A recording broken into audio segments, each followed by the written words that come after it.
Today, we are jumping headfirst into Aldous Huxley's incredible and honestly kind of scary novel, Brave New World.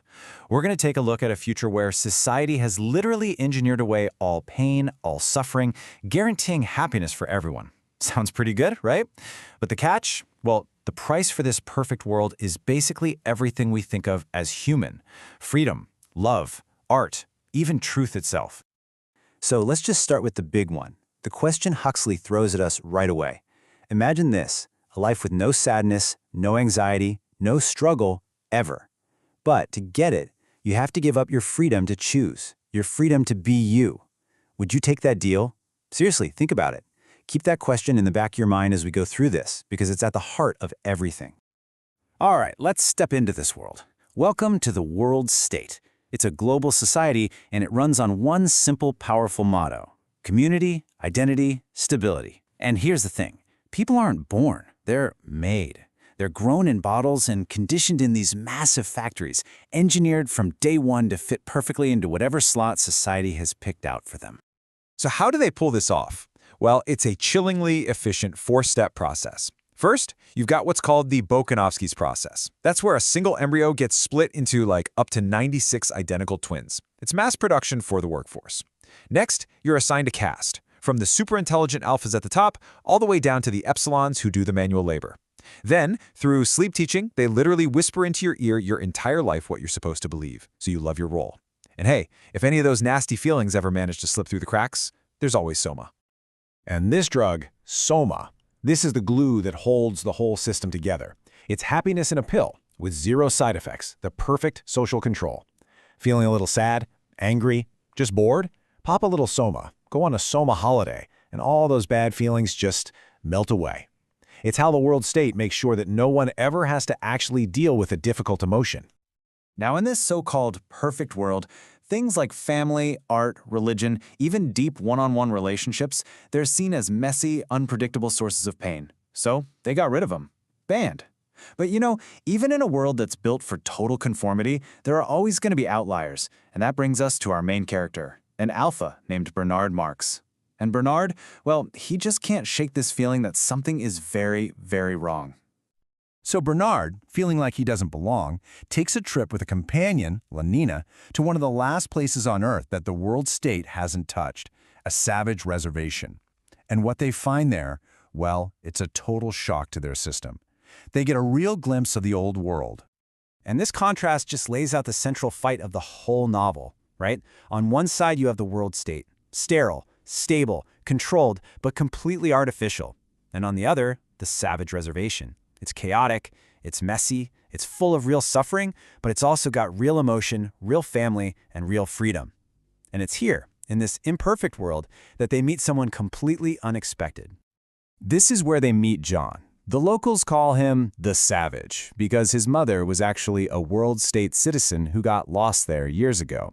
So John is a true outsider in both worlds, and his entire understanding of life, of love, of right and wrong, get this, it comes from an old book of Shakespeare's plays. His mind is filled with these huge ideas of epic love, honor, and even the nobility of suffering, concepts that are just totally alien to the world state.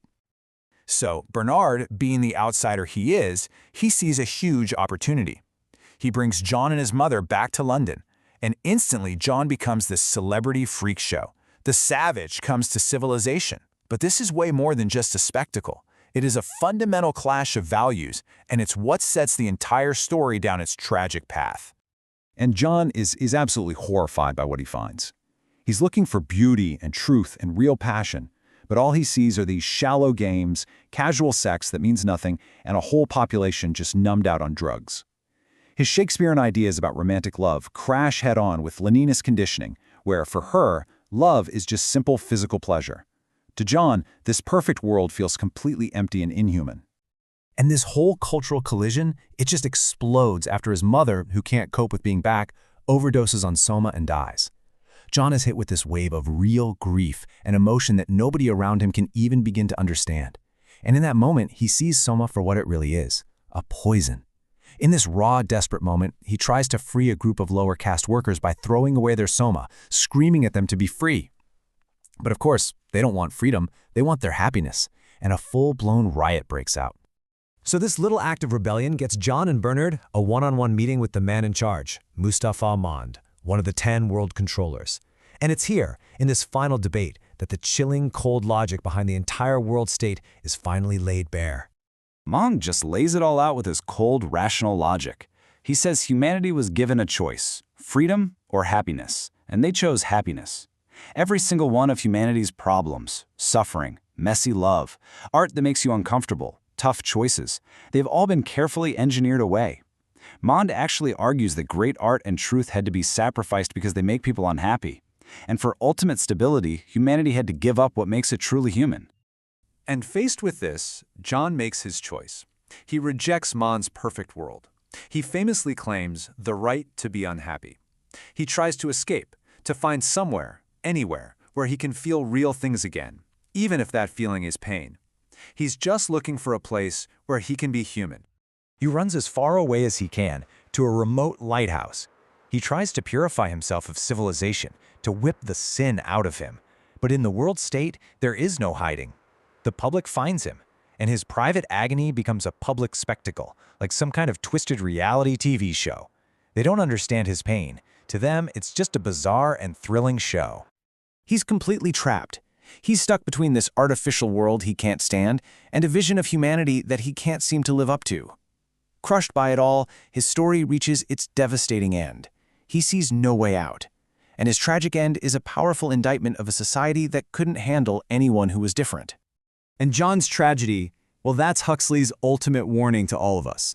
A society that gets rid of suffering by getting rid of freedom doesn't just lose its pain.